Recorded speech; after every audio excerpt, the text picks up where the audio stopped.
So most of you will know me. My name is Jill Mackay, and I am a sobriety coach. I work for a company, my own company called Inquisitive Coaching. One of the questions a little bit later on asks about my background, so I'll give you a wee bit more around that then. Um, you'll be receive this by email on Friday, so that is tomorrow.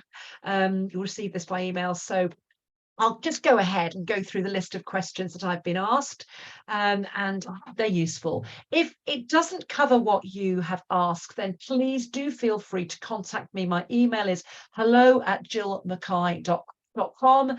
And if you want to make an appointment to come and speak to me about it, then let's do that. We can easily do that. So let's get going. The first one is I see that there's content, there are themes every week. What are the topics? And how does it work as well? I'll answer that at the same time.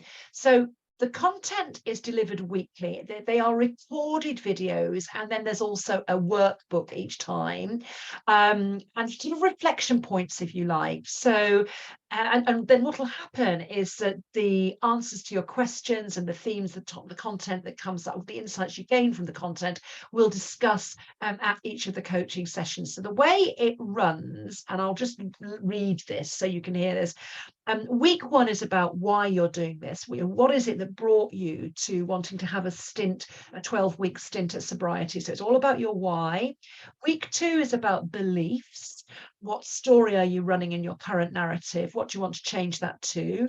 Week three is about routines and habits. The following week four, is about awareness. So that's really about raising your awareness around what are your strengths? What is it that are your patterns that are really working for you, and how can you kind of leverage those to help you to sustain your sobriety and your alcohol-free life? Week five is identity. That's a really interesting one. It's a big question, isn't it? Sort of, who am I alcohol-free? Week six is about nourishment in its broadest sense of the word. How do I continue to nourish myself and look after myself? The next week, week seven, is what I call an integration week. Oh, we bring everything together. It's a lot. There's a lot of work throughout the previous 6 weeks, and we can kind of talk about where you're at. Has anything shifted? Has your why changed? Have your beliefs changed? It's a good integration session. The next week, moving into week 8, is about boundaries and people pleasing. So how you can really set yourself up for success by really honoring yourself. The next week 9, is about resilience. So I introduced you to something called fading effect bias, because by week 9, we think we've sorted it, and actually there's a little bit of a red flag here. Let's remind ourselves about why we wanted to quit the booze, even if it's for a defined stint of time, and how we can really remain resilient and strong around our purpose. The next week 10, is about acceptance and forgiveness. So that's again quite a big week in terms of looking at emotions that really underpin our when we look back at our drinking story. How do we feel? Are we feeling some remorse and shame and guilt? Those really tricky emotions that people just don't surface. So it's around that whole acceptance and compassion and some forgiveness work there as well. And then we move into week 11, which is around inspiring yourself to continue. And then week 12 is about your next steps for sustainable sobriety. In week 1 as well, so right at the beginning, we do some work around your neurotransmitters and your brain chemistry. Those that will know that I've got a neuroscience background, and where you might be depleted. So we talk about techniques to help boost those depletions and get your brain chemistry nice and balanced throughout the 12 weeks. And it will also help massively with cravings. There's also some bonus material I've put together around relationships and emotions, and we talk about those as well. So that's question number 1. Question number 2 is around this thing called somatic coaching. So those of you who attended my webinar, I explained a little bit about this. Soma means body. And the somatic coaching element of what I do, it helps really for you to learn how to attune to your body and become grounded and really centered. And that's all about balancing and regulating your nervous system. So I take you through some processes and practices like orienting yourself, centering yourself, and it's all about bringing yourself into the moment so that you can become mindful. and also able to navigate any cravings that pop up, particularly in the early days. But if something comes in that you're feeling triggered by or angry about, or an emotion's popping up, these techniques and these resources, they really help you to get out of your head and into your body and see the emotion for what it is. And really, at its core, it's about taking away that automatic nature of wanting to go back and reach for a drink. So operating from that grounded place, it helps you to be able to feel freer to do that deeper work around your patterns, your old patterns and your beliefs and your old drinking behaviors. And this is what I think one of the main things that makes Sober Joy different as a program, because I use a mix of both classical coaching, reflective, discussion-based coaching, and talking about your inner resources and you thinking about this insight. I use a mix of that, but also this somatic based coaching as well. So I am somatically trained. I'll talk a little bit more about that in a minute. And it's about helping you to get natural motivating boosting alternatives to the drink. So it's all about this neurotransmitter dopamine and the reward circuit. I'll talk to you a little bit more about that during the program itself. And it is simple things like breathing exercises, movement sequences, and helping you to get out of your head and into your body. And the reason that the mix, I think, makes all the difference, and the reason that it matters is, when you think about it, you can spend all your time cognitive discussion level talking about things like changing your beliefs about alcohol, working at that sort of mindset level. But if your body and brain are in a hypervigilant mode and you're always in that fight and flight response mode, then you're not giving yourself the best chance to be able to deal with any triggers or cravings that come up. And so it's about teaching you to be and working through some practices to help you be calm and regulate your nervous system while you're doing that cognitive work as well. Similarly, the other way round too. So if you're feeling really calm and grounded and regulated, and yet you haven't done some work around your belief in the narrative, around your boundaries, and you're still people pleasing, it's going to feel much harder work and much more willpower, relying on willpower to get through the changes in terms of quitting the booze for a while and moving to an alcohol-free life. It's just going to feel misaligned and mismatched. Right, next question. Can I drink mindfully when working through Sober Joy? And the simple answer is no. And I know that this might put some people off. The program is really asking you and requires you to remain alcohol free during it. It's providing you with those resources to help support you absolutely over those 3 months, so that you can make a decision, a really good grounded decision at the end of those 3 months. And if you're not ready, that's absolutely fine. You think about doing it in the future. You will gain the best reaction, the best response if you go alcohol free for those 3 months. And I can help you in those very early stages to help you with some tips and some hints to go alcohol free and to get through the first couple of weeks, which are typically the most challenging for you. The next question is, hang on, a message has just come in, excuse me, around this. The next question is, it's actually another one. I'll take that on. Can you guarantee that I will stop drinking forever? No, I can't guarantee that, of course not. The only person who can guarantee that is you. What I can guarantee is that you absolutely will gain new insights about yourself. You will be able to build a sober toolkit, for want of a better word, that's personalized and that works for you uniquely. And if you put in the work, you will, I guarantee, you will feel much healthier and more resilient around it. But I can't guarantee your behavior change. No coach can ever guarantee that. The next question is, how can members of the group talk to each other? Is there a community between the weekly coaching sessions? So I use something, a platform, you may have heard of this through other people, called Kajabi. Be honest with you, I'm just learning the nuts and bolts and the ins and outs of it. So I've got a really fantastic guy who helps me with making sure that I see everything that comes in. There is a discussion community within Kajabi. It looks like Facebook. It operates similarly to Facebook and WhatsApp, and yet it's far more secure, and it's private, far more secure and private. I think that's really important for some people. And he's on Facebook. Increasingly, I'm finding that people are coming off Facebook and that whole social media area.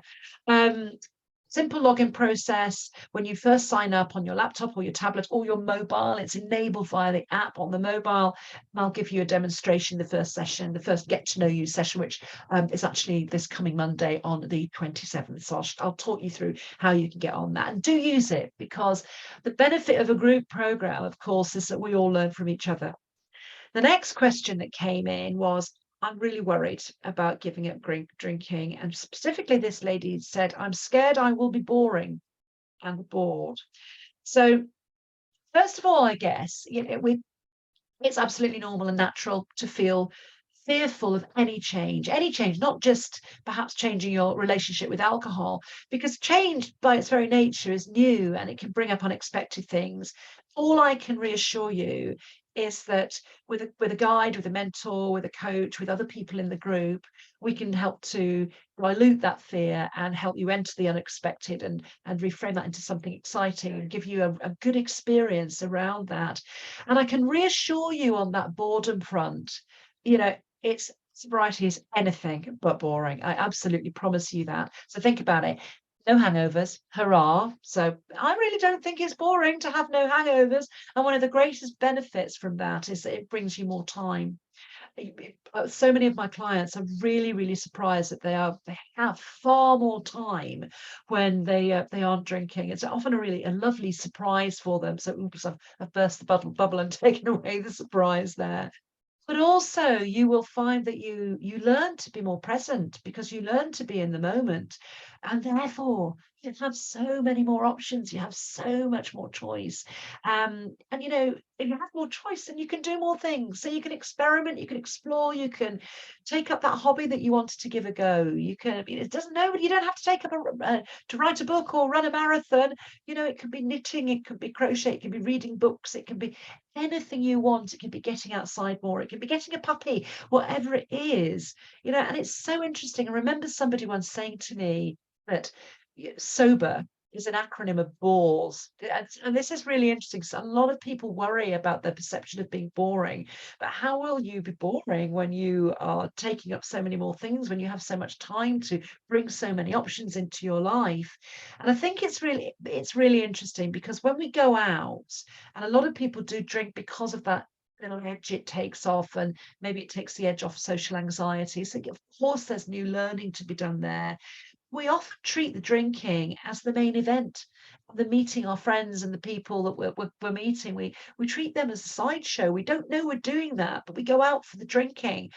When you become alcohol free, it's a real flip around, which is fantastic. That your friends and the conversation are the main event, and the alcohol's a sideshow. So whatever you're choosing to put in your glass is a sideshow as well. But of course, there is some unlearning and relearning to be done around that. And this question came in earlier this evening, and it's a really important one.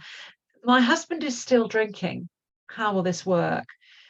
So it's a really difficult one to answer, and I can't answer it purely because there are so many connotations and nuances around this. But here is the thing, that if you want to go alcohol free, or if you want to try alcohol free, it's something you want to do for you. So many relationships, mine included, are or were in my case enmeshed with alcohol. I met my husband at a dinner party. I mean, God, I probably was, 2.5 bottles of Sauvignon Blanc in when I decided I liked him. you know. And of course, sometimes, the partner is worried that you will change, as you, the person they fell in love with, will change, and therefore it's going to change your relationship, which of course it will in some way change your relationship. So I think it's really, really important to be really clear with your partner, your significant other, about what you're doing and why you're doing, and to ask for support. Now, support is different for everyone. But I was really lucky. I quit in the March, and my husband supported me until we went on holiday. He said, "Yep, we had a holiday booked." And he said, "So I'd like to drink on holiday because we were actually meeting some friends." And he said, "But I'll support you through that, through the early months," which really, of course, it really helped me. For others, support might be, "I really need to get all the wine out of the kitchen. Can we move it to another room, or move it to a garage, or not even buy anymore, or move it to the shed?" Support can look different for other people. Um, it's its core, this is really about expectations and boundaries. So what really matters is that you have a conversation. This is for you. It's not about approval or feedback. So we talk about this a lot during the program, but it's clear that it's important that you realize I'm not a relationship coach, I'm a sobriety coach. So I'm all about helping you to change your relationship with alcohol. But clearly the work we do within Sober Joy isn't all about the alcohol itself. It's about what's going on with the drinking, what our drinking story is, why are we drinking. So of course our significant relationships come up. So the answer is not pure, it's very individual, because our relationships are individual as well. So I hope that's given a little bit of a flavour around it. Next question. Do I need to do this if I only drink a few glasses every other day? Am I a problem drinker? And again, there isn't a pure answer to this. First of all, nobody needs to do it. It is a choice. And secondly, I guess my answer is, if you think there's a problem and you're worrying about this, then there might be a problem. I can't tell you if you have a problem. The NHS guidelines are very clear about 14 units a week, not drinking on consecutive nights, not giving yourself at least 3 clear days a week, 14 units a week maximum. But even if you drink less, you may think you have a problem, and that's up to you to decide. Let's have a conversation around that if you want to do so. The next one. So what's different with Sober Joy and AA? Great question. All of these are great questions. So I'm a huge admirer of AA. AA has helped hundreds of thousands, if not into the millions of people. I don't know the numbers around that, but globally, very positive stories in many, many guises from AA. So the similar principles are things like, I operate absolutely, and I contract around this, a safe, confidential space. It's a space to learn and discover. But some of the differences are there aren't really any rules to follow, or steps to complete before going to the next one. Yes, there's content from week to week, but they are inextricably linked. I start with perhaps the less challenging ones and move on to some of the more challenging ones. But week 10, you might still be thinking new things around your beliefs. And week 1, when we haven't talked about boundaries, something about boundaries might come up. It's like a massive Venn diagram. They're all related. And I think the main difference is I don't approach my work from a place of disease, and from that perspective that you will always be an alcoholic. And in fact, I don't use that language at all. My work is all about discovery rather than recovery. The language we use is so important. So we might talk about addictive substances, but we don't talk about you being an addict. That's really important to me, because some of the language associated there, I think, can, for some people, have negative connotations. At the same time, I don't flower it up either. We are all about reality. Also, my work is about coaching. It's about looking forward to designing a life that you want to show up in every day. Of course, we have to look back. We look at your alcohol story, but it's about designing a future and discovering who you are alcohol free. And also, while I build a community, there's also a sense of independence. So, I am not at all encouraging lifelong dependence. You don't need to keep on coming to Sober Joy, every single time the program is run. It's about freedom. It's absolutely about freeing yourself, and for me to be your guide on just a little part of your journey. I think the other thing as well, I remember years ago hearing Frank Skinner being interviewed about his very positive experience with AA. For me, this is one of the reasons why I didn't choose the AA route. For me, they talk about one day at a time, and there's the gift of having another day. Of course, there is for everybody, whether we drink or not. But for me, it's about making a decision that you then stick to, that because you really, really are about your why, you don't wake up every single morning thinking, am I going to drink today or not? For me, that would have just felt absolutely ghastly. So there's a difference there as well. I work in the, and you may have heard of this, the work I do is in the grey area drinking space. So it's likely that you are a grey area drinker. That is a continuum of drinking. So at one end, you would have people that would maybe, like, if I may use the difficulty of Amy Winehouse, who sadly has died. She would be at one end of the grey area drinking scale, somebody who needed to go to medical intervention, medical rehab, to be able to come off the substances, particularly the alcohol as well. And at the other end, you have people who don't drink at all. And then very close to that end, you have somebody like my husband, who really is a take it or leave it drinker. And then in the middle, there are all these grey area drinkers, some of whom stick to the under 14 units a week, some like myself who were many, many, many units more than that, and drinking every night. And I work with grey area drinkers along the continuum, but I can't work with somebody who would need a medical intervention to be able, and who has developed that tolerance to such an extent that they need that medical intervention. The next one is, what is my background and my qualifications? So without, at the risk of, I don't want to go into this in massive detail. So I left the corporate world 20 years ago now, when my youngest child was 20, was born.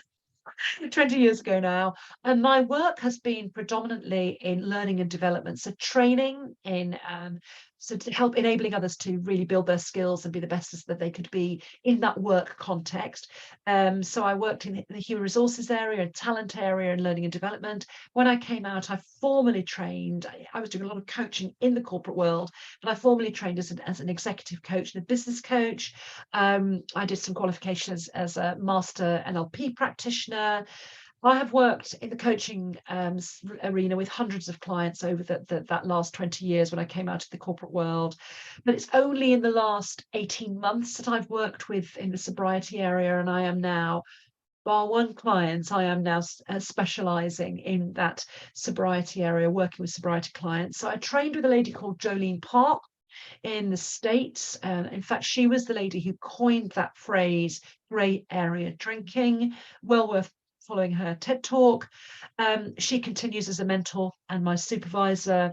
I've also in the UK worked with Janie Lee Grace. I've done some continuing professional development with her, and she and the Sober Coaches group that she has formed. We all work with each other as peer mentoring within that. I've also, from the somatic point of view, through a company called Coaches Rising, have trained with people like Amanda Blake, who's actually a neuroscientist, and many other coaches in that whole somatic arena. And I'm a member of a wonderful group called the Somatic Sandbox, run by a lady in Staffordshire in the UK called Caroline Quaife. So that is for continuous practice for myself and to keep me really pure as well. The next one is, what is your alcohol story? Have you quit forever? Two interesting questions there. So I was a highly functioning, successful professional person, and all the way through that I was drinking. I drank to celebrate, to mourn, to throughout my about to say my children's lives. Didn't drink during my pregnancies. And my drinking started to really expand when I was in my early 50s, really, on, and late 40s, when I was absolutely caught in that sandwich generation of looking after elderly parents and children. I have 3 children. They're young adults now. I mentioned before that my youngest is 20, my eldest is 26. And for many, many years, I have some siblings, but we were nursing my mother, who had Parkinson's disease. My father had cancer. And it was challenging. And then my father-in-law died very suddenly. My mother-in-law came to live with us, and that was brought with it its joys and its challenges. And all the way through that, I drank. And it came to a point in 2017, and I really am trying to cut this short, where I just had enough. I just had enough. And the reason I'd had enough is because I really didn't like the person I was becoming. I wasn't being particularly kind to my mother-in-law. I wasn't showing up for my children the way that I wanted to show up. And most importantly, and I can say this with absolute alignment and congruent now, I wasn't showing up for myself. I had started to really lie about how much I was drinking, and I was lying to my husband. I was moving bottles to the next door neighbour's recycling box. I mean, hello. And my husband was very aware of this as well. So, you know, I have an alcohol story, and I'm really able to articulate it. I will share more of that with you. But I can use the word forever. It's taken me quite a while to be able to use the word forever, and it doesn't matter. You don't have to use forever now, but I just have that sense of knowing that I won't drink again. I don't white knuckle it. It just didn't serve me. And I have found sobriety to be the most amazing change for my health that I could ever make, but also the most amazing change for how I show up for myself. And there's nothing selfish in saying that. So I can say forever, but please don't be scared by that. Not everybody does. This is about changing your relationship with alcohol. And you can do it in chunks or not. It's entirely up to you. And I think this links to another question. Somebody said, is there a guarantee? I think that's also a guarantee around the money as well. But I will reiterate to what I've said before. No coach can ever guarantee behavioral change or be accountable for a client's change in behavior. But I can promise you that if you put in the work, I guarantee that you will gain insights and awareness to want to make the changes that are right for you. So this also linked to a question around the cost and a money back guarantee. So can't do money back guarantees because of what I've just said. And I've kept the cost really low this time because of it's the first time I'm running it in a group context. It's £997, and that is including, excuse my words there. It's including the VAT. So I'm waiving the VAT, if you like, and keeping it at below the £1,000. But I can't give a money back guarantee. This is about you really thinking up front. Am I prepared to do this for 12 weeks and be happy about doing that? That is your decision. I can offer a part payment plan, but just contact me offline and we can talk about that. It is absolutely, you need to take the action. And what I will say is that my coach is really cross with me for charging only £997. I wanted to go with what felt right as the first group program. I've only worked one-to-one with clients so far, but the true value of the program is far more, and I will raise it the next time. And one-to-one coaching, of course, is much more expensive. That comes out for me at a minimum of £250 an hour. What you get for this is just absolutely massive. There's more than 8 hours of content. There's more than an hour per week, depending on how much long the discussion goes on. I don't stop it at the hour.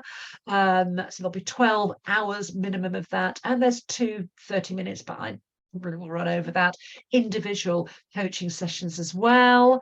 So actually that leads to another question about how much work does it take?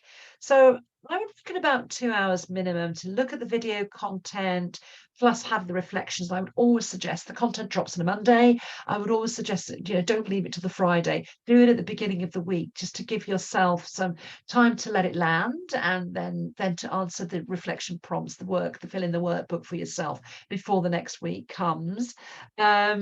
We've still to actually set up the times that we meet, because they were set for a Wednesday, but one of the ladies in the group has actually taken up dancing, which is fantastic. And so we're still set up those times. So if you are able to come in, we can bring you into that conversation, which is fantastic. Somebody has then asked, nearly there, 2 more questions.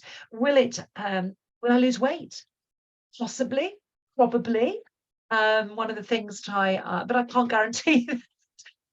We talk about sugar as part of this as well, because a lot of people, when they quit the booze, they go straight to sugar, but they don't realize how much sugar that booze is giving them. Often they wouldn't think they had a sweet tooth, but trust me, you'll be getting quite a bit of sugar input into your body from drinking. So sometimes the sweetness that you want just hits you, like you're craving some sweet stuff.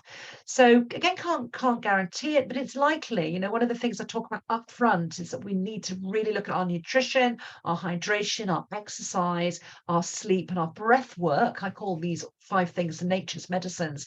So it's non-negotiable when you quit the drinking to really look at your nutrition and feed yourself healthily. So what really answers the question, it's likely, particularly if you are drinking a lot at the moment, and therefore it's likely also to help with puffiness, with your skin. If you drink lots more water now as well, it will help with how your skin looks as well, inflammation and bloating. We'll talk about that in quite a bit of detail. Sleep's an interesting one. That is the last question. Sleep's an interesting one. You know, you quit the drink, it is absolutely not guaranteed that the sleep will come back, but after time it really will. What drinking does is it interferes with your REM sleep, that rapid eye movement sleep, which is when you're dreaming, the dreaming state. Drinking puts you into deep sleep, and it interferes with your sleep-wake cycles. So often people find when they stop drinking that the REM sleep, when it comes back in technicolor, and that there's to have very vivid dreams, which can be disturbing in themselves. But again, this is about your body will reach some homeostasis, you know, over time. It's about balance. So again, with that hydration and nutrition and really looking after yourself and breath work, the sleep will come, but it's not necessarily immediate. So that's the questions that I've been asked so far. Please feel free to just send me an email with any more questions, set up a call. When you receive this video, you'll also get some links to set up a call, but you may find it easier just to email me and we can set that up directly. My email address is hello@jillmckay.com, GILLMCKAY.com.